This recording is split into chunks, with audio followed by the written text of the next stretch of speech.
And I'm going to mute everybody, and then I'll ask you to. Hello.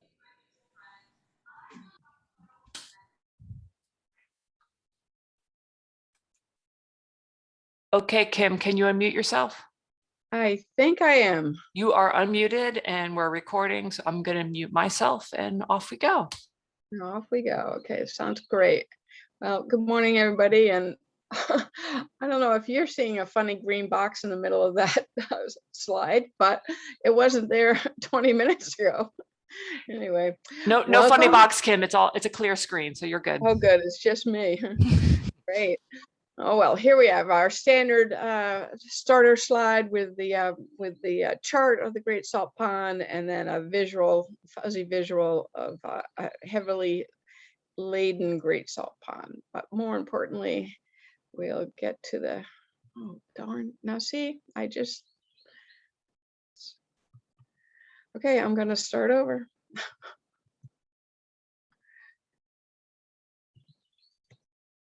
Something odd happening.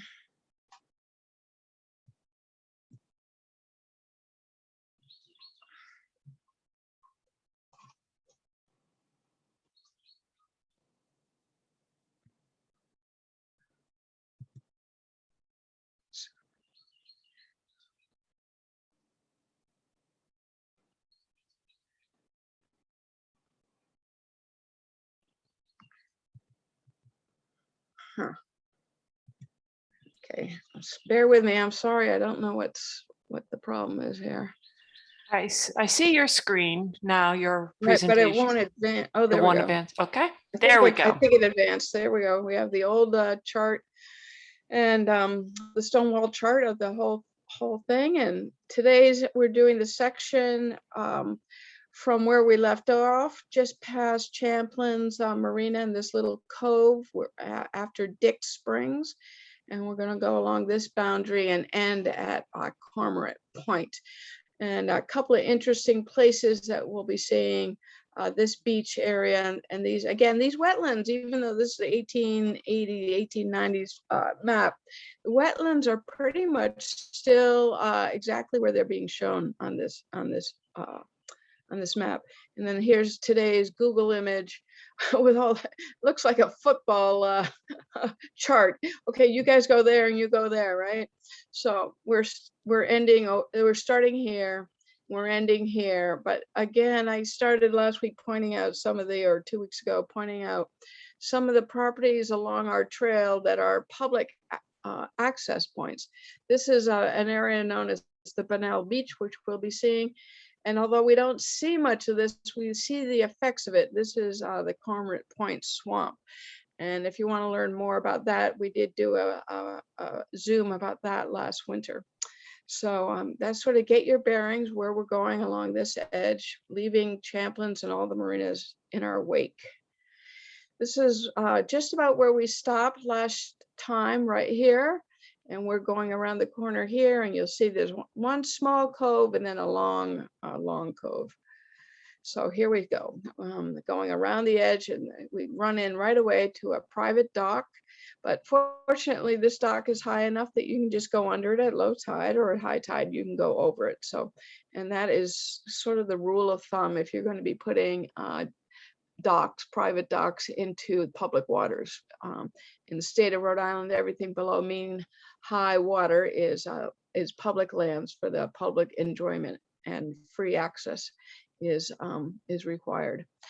So after we pass the dock, we go around the corner and we start to see this beautiful little cove here. But before we get there, we come on this little swamp. It's not really a swamp right now. It's wet. Actually, the day I was there, it was wet. You could see between the grass tufts because it has been a wet summer. And but it is ringed with these beautiful swamp rose mallows. And it's in the hibiscus family. And right now, a lot of the swampy ponds on Block Island have these just starting to bloom. Most of them are this light pink color. Rarely you can find a place where the rose mallows themselves are white, or they have a white with a red center, or they're even magenta. But the natural native stock are these beautiful light pink color, and they're just gorgeous. You can, and if once you notice them once, you'll start to see them around the island when you're driving around. For instance, if you go by on Corneck Road, the little pond that used to be next to the boat works, it used to be the Gasner property. If you look on the back of that pond has it, lots of swamps. They like to have their feet wet, so they're around the edge. But it's always a good late summer blossom to start looking for. And there it is a little closer. They always have lots of insects in them for pollinating. And you can see this long sort of pistil and stamen. These are the reproductive structures that will produce these really beautiful seed pods a little bit later in this late summer. So we get to this beach, right? Actually, the pond I was talking about is just off screen to the left behind this beautiful green grass. And this is one of the nicest beaches along the west side of the Great Salt Pond. Sandy beach. It's called the Bonnell Beach. And the land, the beach, as well as the land above it, was given by George P.P. Bonnell to the Black Island Conservancy, now owns it. Actually, it ended up in their hands. It didn't go directly from him because he dedicated the land. It was actually owned by the American Cruising Club, the Cruising Club of America. He was a member of that cruising club, and this was a place where they liked to stop and have their picnics. And sometimes they would have a regatta, and they would meet and go up in the field and have, games, and it was a family place. And it's a really beautiful spot, and getting more and more use, but nonetheless, not too busy this particular day, and very serene. People come in their dinghies, and this is their almost private beach. But you can get there from the land side. Well, you can start at the ocean, at the shoreline, and go up the path here. And when you get up the path, you'll get into this beautiful field, and you can either go left towards where the parking area is, or right, sort of in a loop around this big, beautiful field. This is all part of the Black Island Conservancy land from George Bonnell. And here's the sort of the gateway. So I just came up this way, went around the gate, and I'm about to go out past the stone wall that is marked very discreetly with the Black Island Conservancy Bonnell Beach stone. So we're going to go back down on the beach, but first I'm sorry, I have to open this window next to me. It's a little better. We're going back down on the beach, and on this particular day at the Bonnell Beach, I got a chance to see what the Nature Conservancy was doing. They're conducting a juvenile fish survey. And I've been talking all through the series about all the different organizations that do so much work to keep the Great Salt Pond great. We've talked about BIMI, we've talked about the Harbors Department, the shellfisher people, and today we're going to just talk a little bit about some of the work, this particular project of the Nature Conservancy. And what they're doing on the left is they're setting a seine. It's about a 130-foot seine. There's a person just off screen right here holding it, and they're doing a big loop backing around. And then when they get it in a good horseshoe shape, then somebody goes overboard and carries this end of the seine shoreward. And then people get together and we start hauling in the seine, and there's a big pocket out here, and the seine is dragging on the bottom as well. So this is how we are able to, I say that loosely, Diandra Verbest is the Great Salt Pond scientist for the Nature Conservancy, and she has 8 survey sites, and she conducts this juvenile fish survey. I believe it's twice a month through the nice months of the year. She's not out there in November and December, January, February, March, April, so don't worry about her getting cold. And then once we're all done pulling it in and surveying and counting and measuring fish, then they've got to bring everything back on board, and that's what's happening in this picture. Now, I'm going to attempt a little bit long video, kind of just giving you a sense. It happened to be that they ran into people enjoying Bonnell Beach, some kids. So they just become part of the project, part of the education and part of the help.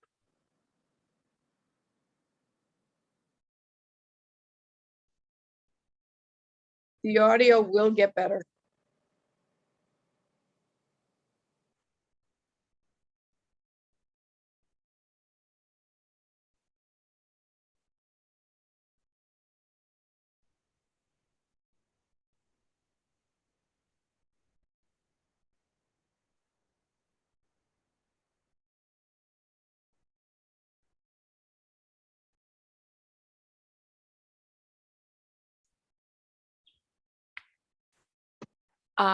Kim, I just wanted to mention the audio isn't running, but I think it might be a little bit too choppy. Okay. So we're I'm gonna catching. just go on. So I'll just start over, go by it, right? I think so. If Yeah. we're supposed to capture that, it's just a little, we're not getting that. Okay, no problem. Okay. Anyway, it was a fun little video because we had they ran into these kids and they were like right in there helping out, pulling out critters and asking what they were and counting and measuring them and putting them back in the water. And they were being very kid-like, but they were totally engaged. And I think that's just a hallmark of the work that that Dee and the Nature Conservancy is trying to do around the Great Salt Pond and on the island in general. So just if it wasn't for many organizations, the Great Salt Pond would be suffering, but it's not. So on our way, we noticed that at this corner, last week we looked at the Phragmites. It was just starting to set seed, but this week it's well on its way. And there's nothing more beautiful than the seed head of the Phragmites this time of year. It's this beautiful sort of deep maroon mauve color and very, very beautiful. Texture is great. Now, as we've just gone past, now we're looking, and this slide on the left, we're looking back at the Bonnell Beach. And we've come up to the end at a little point.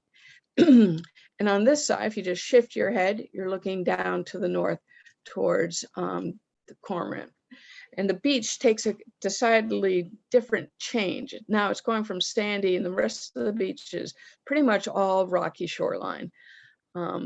At the upper end, there's lots of vegetation. This is a mix of different plants.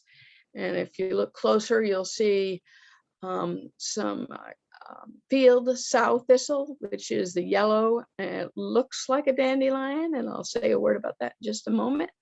And you also, there it is again, a little bit bigger. And we have some beach pea mixed in. There's all kinds of different things mixed in right at the sort of the interface between the upper beach and where the land comes in. And it's a specialized habitat for plants that can survive in low nutrient, low water, high salt, high sand environments.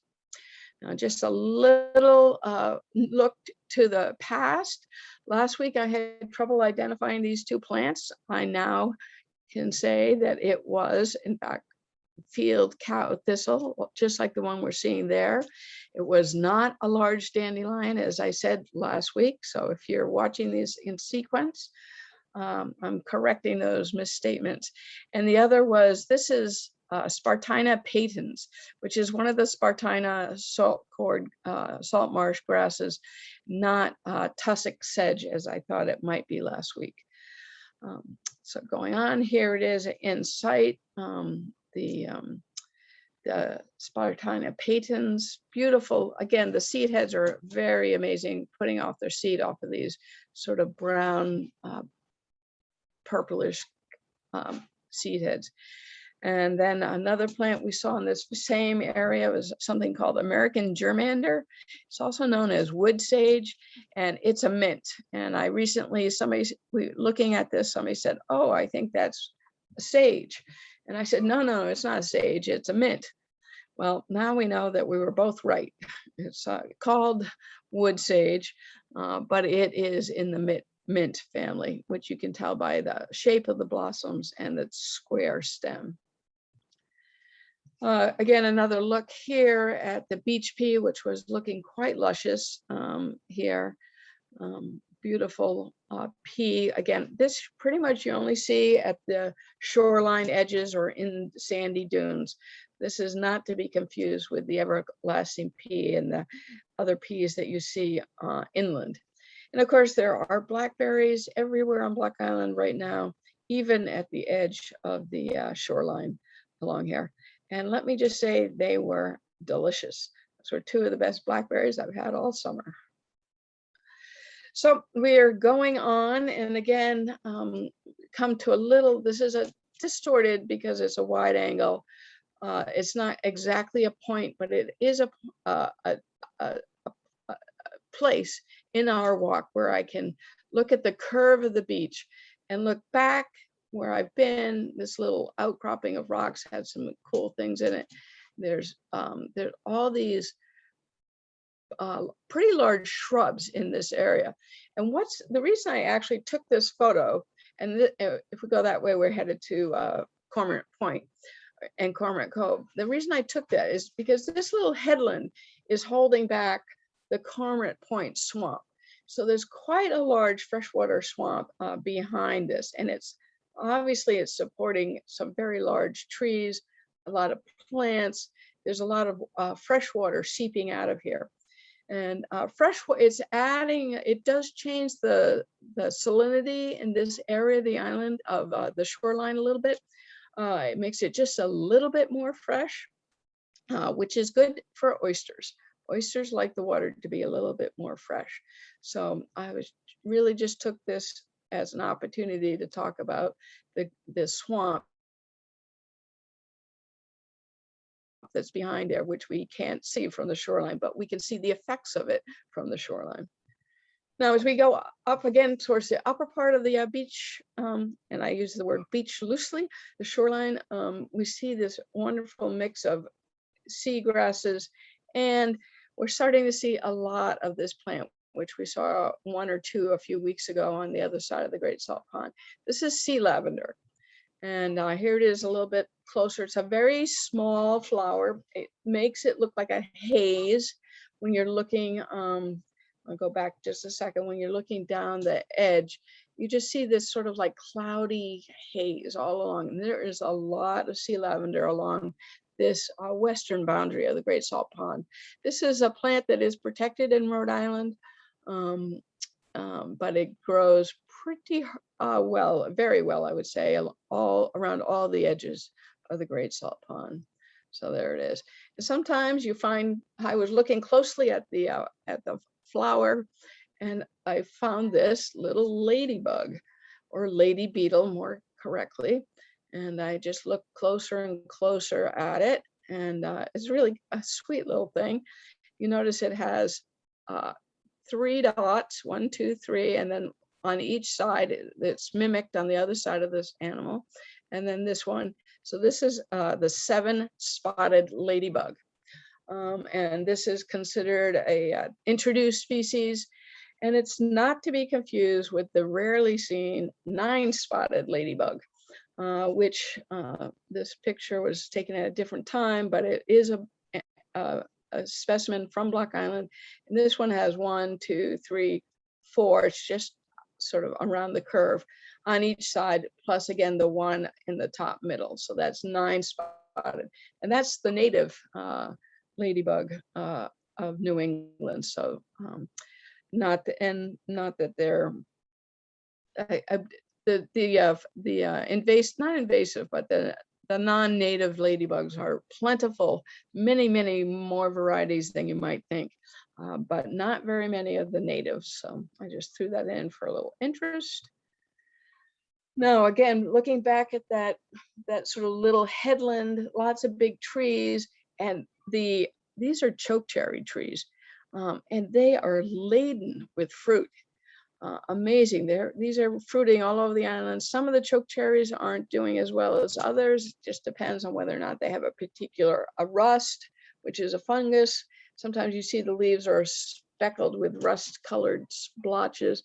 Sometimes this is a plant that can be heavily eaten by the tent caterpillar in the spring. And we haven't had a really bad tent caterpillar year for a couple of years, so things are looking pretty good. But the berries were just amazing and luscious. And they're not really as sour as you might think, unless you get one that's not quite ripe. The dark blue ones are the ripe ones. And these are truly cherries. And if anybody doubts whether or not I ate these, there's the proof. There are the pits. Each one of those little cherries has a little stone, a little cherry pit, just like you would see in a cherry that you might buy at the grocery store, which of course is bigger, has a lot more fruit, and is probably a lot tastier. But a lot of people do use chokecherries to make jelly on the island, and this looks like it's going to be a good year for them. But they're not unpalatable either. I find them a little bit bland, but kind of an interesting flavor. So chokecherries are doing well this year. And so then if you look away from the land and look towards the shore, you see this wide stretching cobbled beach stone beach. And lots of, again, I'm always drawn to the pattern and the color and the texture. If you go from the upper beach, you have the green grass and the haze of the sea lavender. And then you come down along these very darkly colored stones, which is a really algae that's growing on them. They were dry. When they're dry, they're not slippery. When they're wet, they're very slippery. And then as you can see here, as you get more to the water's edge, you have this great mats of, this is rockweed, seaweeds that's just floating. And you see lots of critters feeding in the rockweed, birds and things like that. And then if you look carefully among the stones when you're going, and you have to, because you got to watch where your feet are going or you'll be tripping a little too much. So look down and you never know what you're going to see. Again, you get a sense of that pattern and that succession from the upland to the shoreline that I was talking about. And here's those beautiful rocks, stone rocks. It's not like any stony beach you see other places on Block Island, because they haven't been worn by the ocean, and they have plenty of time to settle down with the algae on them. But nestled in right here is a lion's mane jelly, and those are starting to come in. This is a relatively small one. I didn't pick it up. But they're a very interesting animal. It's a jellyfish jelly, and the tentacles hang down. And they can be much bigger than this particular one. So always, again, these are the things that you need to look for this time of year as the water gets warmer. And when we get closer to the Gulf Stream, you tend to get more critters that would be in warmer waters. Also along there, I found a blue crab carcass, or just the shell really. You can tell by its large side spines that this is a blue crab, even though it's not blue. I hope when we get to the last segment of this series that we'll have a lot of good pictures of the various different crabs, because we'll be in the Andes Way area at that point. And I did find this carcass of a fish, which I believe is a black sea bass. And if you look carefully, this is why I think it's a black sea bass, because it kind of looks like the black sea bass before it's stripped of its meat and its skin. And it's you can get the shape of the face, and on the previous, you can even see a little bit of that rough, sort of scaly black skin. So black sea bass made an appearance. And nestled in also, I found an oyster, an actual oyster. And this is if you're going to look for wild set oysters, in other words, not grown by one of the shellfisher people, or not put in place. There are a few restoration areas where live oysters are being put down so that they can just live untouched. And so each year they produce more spat and then replenish the population in general.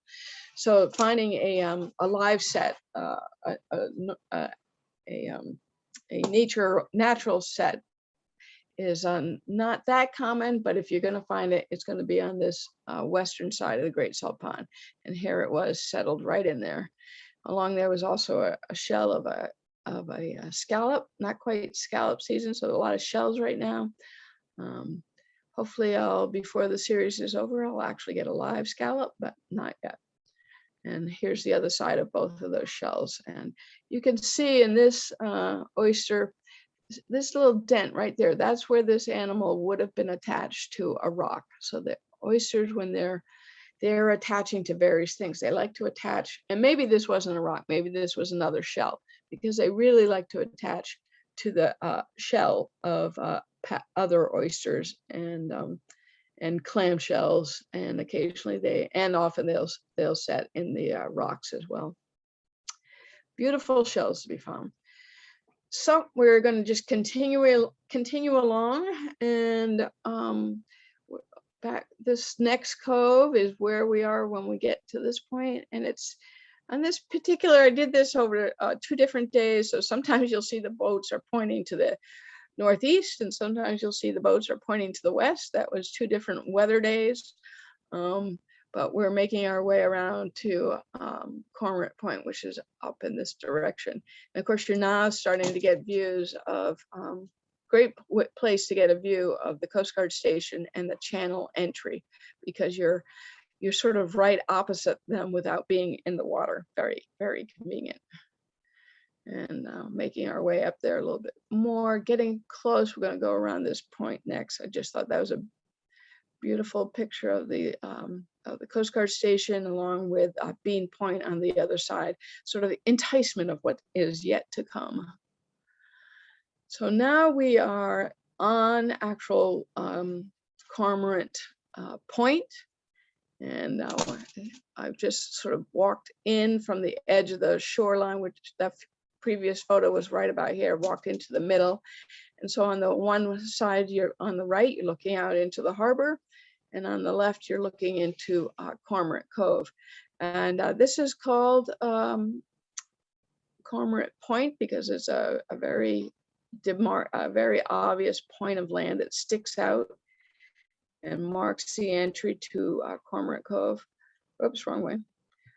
And it's not just for cormorants. You often see cormorants on this rock. This is the Cormorant Cove, Cormorant Point, Cormorant Rock. This is usually where you see the cormorants.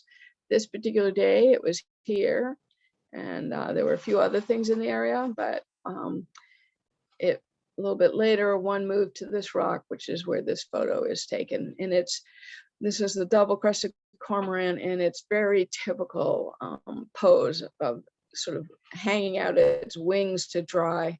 What's interesting about this is I can tell this is an adult bird. I can tell it's a double-crested cormorant because it's orange all the way back to its bill. It's got a white throat.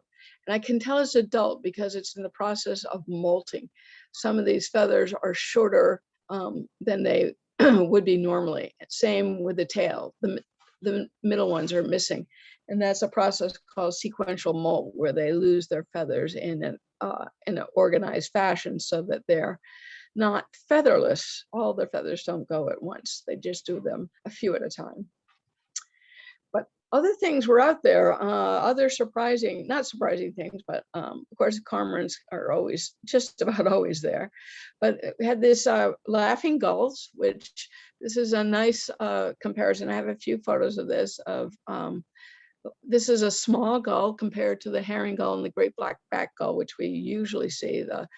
The laughing gull is a little smaller. In the adult breeding plumage, they have this hood. In the winter or immature plumage, they have not a hood, but like a little gray smudge on its side of its head.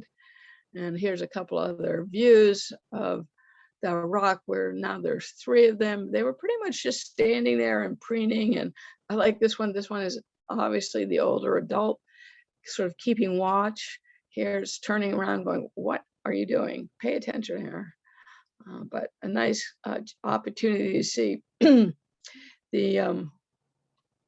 laughing gull. Excuse me for a second. One of the things you'll notice about it in comparison to a herring gull is that its feet are much darker, sort of reddish, and it's not as light gray as a herring gull, but it's not as dark as a great black-backed gull. And here is a herring gull with a light gray back, pinkish legs. And we have a couple of things here we'll get some better views of. But of course, what is really striking is the Oystercatcher, American Oystercatcher. There were 3 of them, I believe, this particular day. I don't think I have a photo that has all 3 of them at once, but Oystercatcher with the large orange bill is really quite striking. And he's got a little buddy over here. If you're a good birder, you'll know what that is, but I'm going to show you in just a second. First, you just can't get enough of the American Oystercatchers. They actually produced 2 pairs, produced young in the New Harbor, in the Great Salt Pond this year, and a 3rd pair produced young on a nest out at the north end near at a sandy point near the North Light. So these are all adults. You can tell because their bills are bright orange. Right now, the young, their bills are kind of brownish, a little bit orangey, but mostly brownish, and they're not quite as strikingly marked. But it's a wonderful bird, and it's been doing well on Block Island this summer. Here it is, an Oystercatcher, and that other little bird that was over there. This is a different individual. This is a Ruddy Turnstone. And these were the first Ruddy Turnstones I'd seen this year. They were, of course, in the perfect habitat because they use that little short bill to turn over stones and look at and pick up little shrimp and other little small animals that might be arthropods, basically marine animals underneath the rocks. So they use that bill to turn the stone over, thus turnstones. And this is a willet. Willet is another nesting bird on Block Island. It's kind of in its drabbest view. It's a large sandpiper. It's got that gray dark bill. If you could see its legs, you would see that they are also gray. The other bird about this side that you're likely to see is the greater yellow legs, but they have yellow legs. And we saw that last week, so I should have put a comparison here. Oops, back we go. Well, back to the willet. When they fly, they are much more dramatic looking because their wing pattern is sort of a black and white, and they call it the piano keys because big bold spots looks like the white and the black keys of a piano setup. So, and then just because you can never quite get enough of the Oystercatchers, I like this one because it's obviously got something and it's twisting something in its bill there. So these are pretty heartily feeding, probably not on oysters, probably on little clams and crabs and other smaller. They do eat oysters, but they eat a lot more crabs and clams in this harbor. And so here we're stepping back a little bit from the point. It gives you a nice long view of where we're ending today at Cormorant Point, and then Cormorant Cove. And here's where we'll be going next time, ending at the Coast Guard Station. But this is a good overview of both areas. And this is where we'll be going next time, around the point into Cormorant Cove, which has a lot of interesting features and including a steady source of fresh water every 24/7, every moment of the year. So something to look forward to, I hope. As usual, there's nothing, absolutely nothing half so much worth doing as messing around in boats. And this is the pastry boat from Aldo's and a couple of bright green kayaks. I love the lines on this sailboat, well being cared for before it goes out. And this is a beautiful little dinghy that I happened upon this week in Cormorant Cove. So our Great Salt Pond checklist is growing. I guess next week I'm going to have to figure out.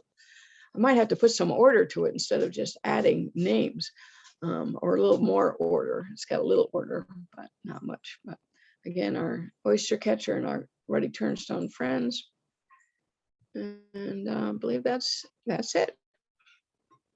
So I will thank you for your time, and I will unshare my screen, and happy to take any questions. And for the first time in this entire series, I got one that was a lot closer to a half an hour than a whole hour. All right, stop sharing. There we go. Great, thanks, Kim. I had two questions, if no one has anything. This is probably Chokecherries are native? They're, let's see, native. Or not in? They're native. They're I believe they've always been here. They're definitely naturalized. Native, I would have to go back. Native usually refers to whether or not it was here when the first European colonists were here. In other words, it was not brought by Europeans. I can't answer that right away. Sure, I was But just curious. they're definitely here. They've been here, but they've spread hugely around the island because we didn't used to be. Also called pin cherry. Is it the same as pin cherry? Maybe they're the same as pin cherry. They have lots of different names. I see them in the flower guide as chokecherry. Okay. Sometimes I think some people call them sour cherry sometimes. Okay. They're a prunus. They're in the rose family. So, Great. And also, I just have one more. You're talking about the oysters needing a great deal of fresh water. So I guess I was assuming why some people have their leases in the Cormorant Cove area. I believe so. Some. Yeah. So they do better if there's a little bit of fresh water. It's not 100% salt. So most of the leases are, well, of course, there's a lot of fresh water entering the pond in general. In many places. But one of the storage area, which we'll be talking about next time, the summer storage area for the aquaculturists is in Cormorant Cove, and there is fresh water there, but it's more about the freshness and the cold and the cleanliness of the summer water, the coolness.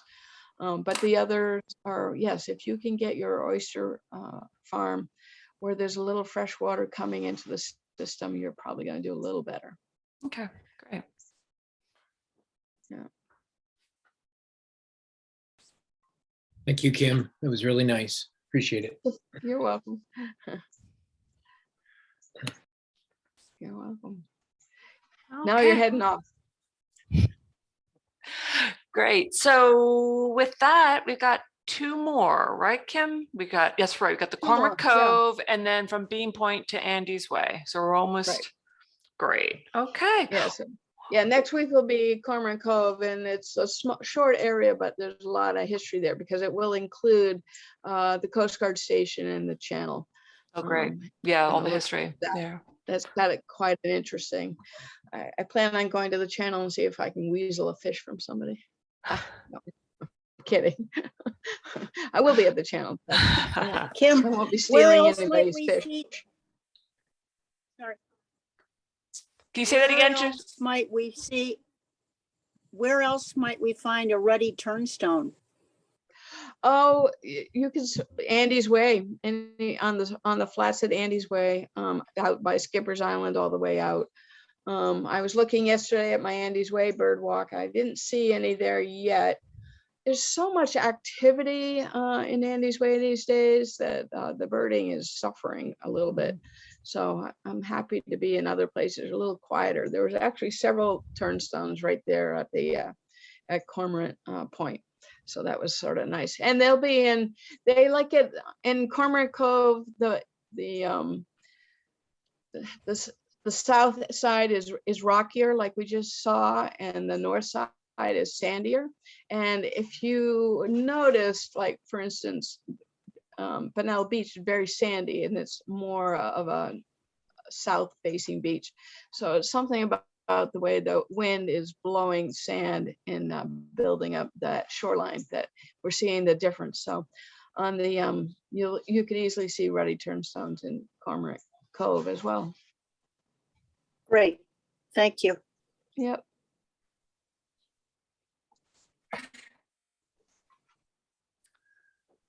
All right. Okay, well, if no more questions or comments, we'll see you next week. Great. All righty, Looking thank, forward to it. Thank you, guys. great, Thanks so thank, much. thank you. No Thanks for problem. joining us. Bye. Bye, everybody. You.